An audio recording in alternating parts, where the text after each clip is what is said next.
Friends, आज के video में हम SCR module working and testing multimeter के ज़रिए किस तरह से की जाती है समझ लेते हैं। देखिए दोस्तों, हमारे पास यहाँ दो SCR मॉड्यूल हैं।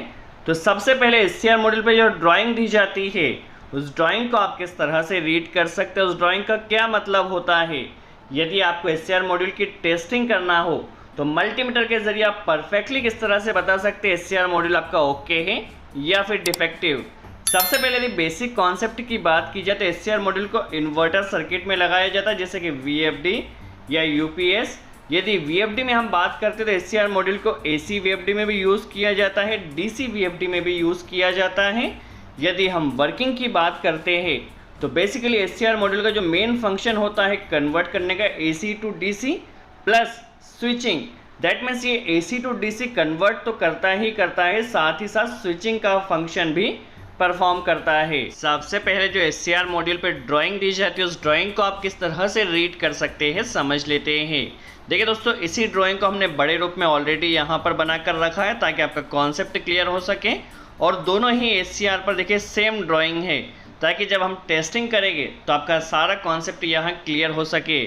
सबसे पहले हम ड्राइंग समझने की कोशिश करते हैं। देखिए यहाँ पर दो SCR आपको दिए गए हैं। यदि आप यहाँ पर देखें K1, देखिए K1 को डायरेक्टली 2 के साथ यहाँ कनेक्ट किया गया है। यदि इनकी नंबरिंग की बात करते हैं तो K1 यहाँ पे 5 नंबर पॉइंट है।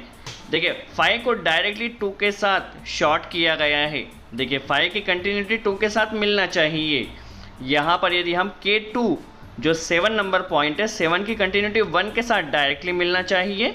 देखिए K2 जो 7 नंबर पॉइंट है उसे 1 के साथ डायरेक्टली कनेक्ट किया गया है, तो 1 और 7 की कंटिन्यूटी मिलना चाहिए। नॉर्मल कंडीशन में आपको 1, 2 एंड 3 पर कोई भी कंटिन्यूटी नहीं मिलेगी।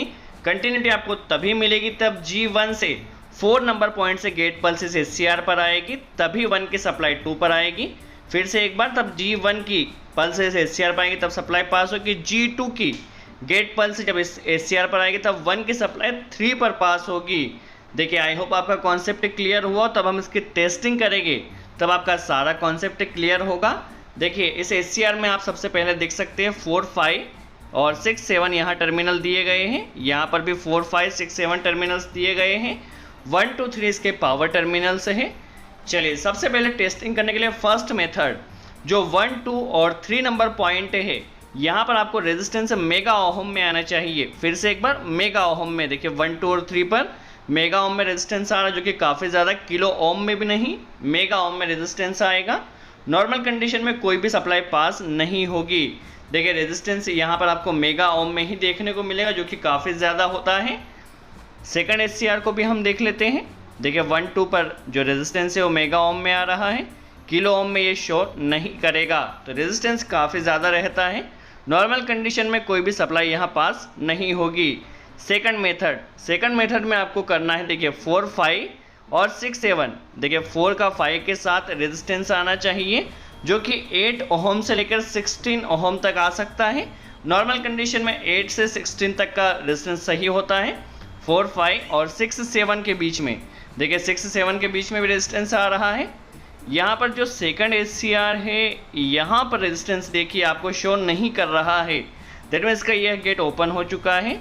सेकंड गेट देखिए ये परफेक्टली वर्क कर रहा है, 14 ओहम रेजिस्टेंस आ रहा है।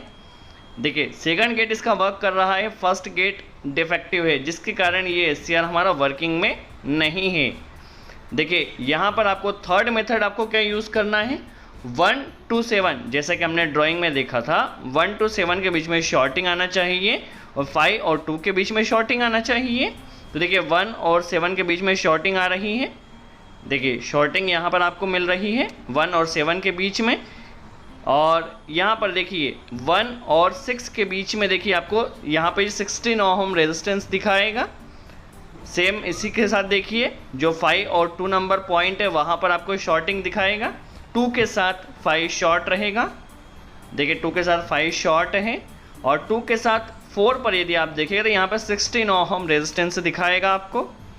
देखिए जितना रेजिस्टेंस आपने नॉर्मल चेक किया था उतना ही रेजिस्टेंस आएगा। यहाँ पर देखिए 1 के साथ 7 में शॉर्ट दिखा रहा है, 1 के साथ 6 में 14 ओहम दिखा रहा है, 2 के साथ 5 यहाँ पे ओपन दिखा रहा है।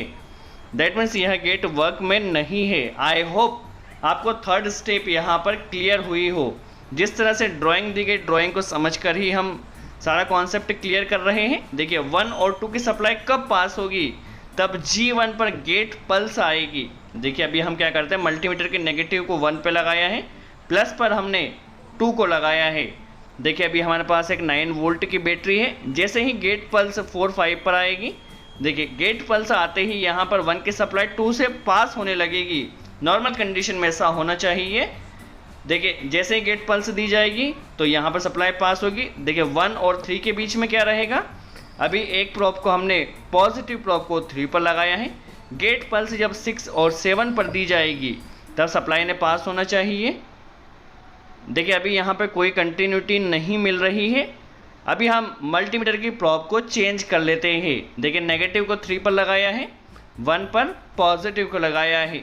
फिर से गेट पल्स हम 6 और 7 पर देते हैं 9 वोल्ट की बैटरी से। देखिए अब जैसे ही गेट पल्स मिली है, देखिए यहाँ पर हमारे पास सप्लाई पास हो रही है 1 से 3 के बीच में। तो गेट पल्स मिलने पर ही सप्लाई पास होगी, इसका आपको ध्यान रखना है। यदि सप्लाई पास होती है गेट पल्स मिलने पर तो आपका SCR एकदम ओके है। देखिए इस पर अभी हम देखिए 1 और 2 पर, 1 पे नेगेटिव लगाया है, 2 पर पॉजिटिव लगाया है। गेट पल्स 4 और 5 पर दिया है, तो यहाँ पर कोई भी कंटिन्यूटी नहीं मिली है। देखिए 1 पर अभी हम प्लस लगाते हैं, 3 पर नेगेटिव लगाते हैं, तो यहाँ पर 6-7 पर गेट पल्स दिया है। देखिए यह भी वर्क नहीं कर रहा है। दैट मीन जो सेकंड SCR है हमारा ये डिफेक्टिव है और फर्स्ट SCR परफेक्टली वर्क कर रहा है। आई होप आपको कॉन्सेप्ट क्लियर हुआ हो SCR मॉड्यूल की टेस्टिंग मल्टीमीटर के जरिए किस तरह से की जाती है। यदि इस वीडियो से आपने कुछ नई इन्फॉर्मेशन सीखी हो तो वीडियो को लाइक ज़रूर कीजिए। सो आज के लिए इतना।